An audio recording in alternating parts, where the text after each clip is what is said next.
Your son is a failure. He's barely passing my class, and with grades like this, I'm just not sure what kind of future he's gonna have. What do you have to say for yourself? You're supposed to graduate this year. Listen to Mr. Johnson. What kind of future do you think you're gonna have? With all due respect, don't call me a failure. Failure is an event, not a person, in fact. And you talk about the future, Mr. Johnson, but you're not preparing us for that. Excuse me? Just listen to what I'm saying. This should be good. Would you agree that in the future, most careers will become automated? Yeah, so? So the people who succeed will have to be curious, innovative, with resilience to adapt to new changes. What's your point? My point is, the focus in this school is not on that. It is on regurgitating information and test taking, and that's just real. But in today's world, creativity is the most important leadership skill. Oh, that's how you feel.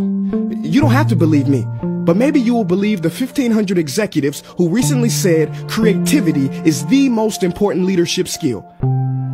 See, pretty soon, no one will be hired because of what they know. Because who cares what you know or if you've memorized a fact? We've got Google and Siri for that. In the future, people will be hired because of what they can do with their knowledge. Can they creatively solve real-world problems, not just follow instructions or directions and bubble in multiple-choice questions? So, Mom, that's why I'm stressed, because these robotic tasks we learn in school should stop. Because no one can do a robot's job better than a robot. Billionaire founder of Alibaba, Jack Ma, said that we should not compete with artificial intelligence, but instead focus on developing unique human intelligence. Mr. Johnson, drills are for teeth, not the human mind. So these repetitive knowledge-based tasks we must leave behind. Or in the future, you're gonna find a lot of people graduating out of your class right into the unemployment line. See, many top companies today don't look at grades. Mom, that old way is expiring. Google has been quoted as saying GPAs are worthless criteria for hiring. Founder of Tesla, Elon Musk, agrees. So I say this with unease and sorrow. If you continue to teach today as you taught yesterday, then you rob us students of tomorrow. Mr. Johnson, I'm gonna keep it real with you. Sometimes sitting in your class is tough. I'm constantly thinking, if I don't look up at the clock, maybe it'll speed up.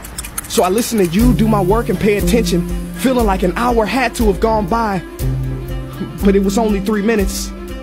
So if you wonder why we're bored in class, look, you want to get a kid to hate reading? Give them this, a school textbook. And some people think it's our fault, and that hurts me. They say you can lead a horse to water, but you can't make him drink.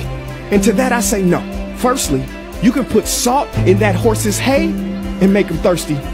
And if you bring joy in your classroom, you can make any bad student nerdy, as he or she discovers the beauty of truly learning. Mr. Johnson, I mean no disrespect.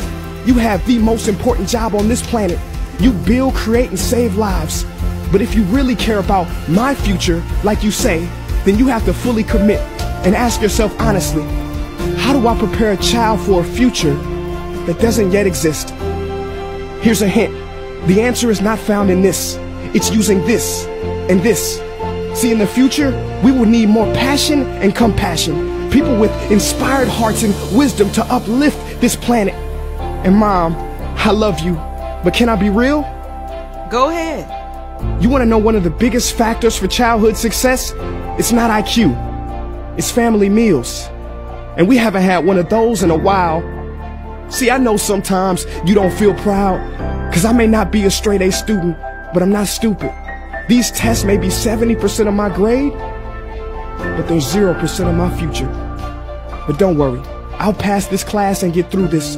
But I need you to give me the space I need to be me and live true. Because the best feeling in the world is that your own parents get you. There's a passage in a book called The Prophet by Khalil Gibran. And if you don't mind, I'd love to share it with you.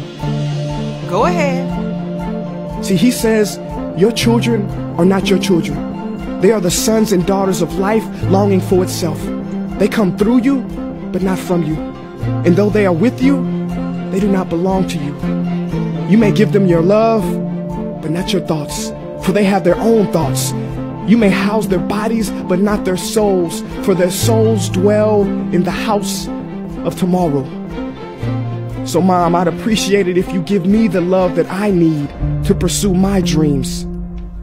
See, if we are to succeed, all three of us need behavior change on all fronts. We talk about the future, but the future is now, and it is created now by all of us.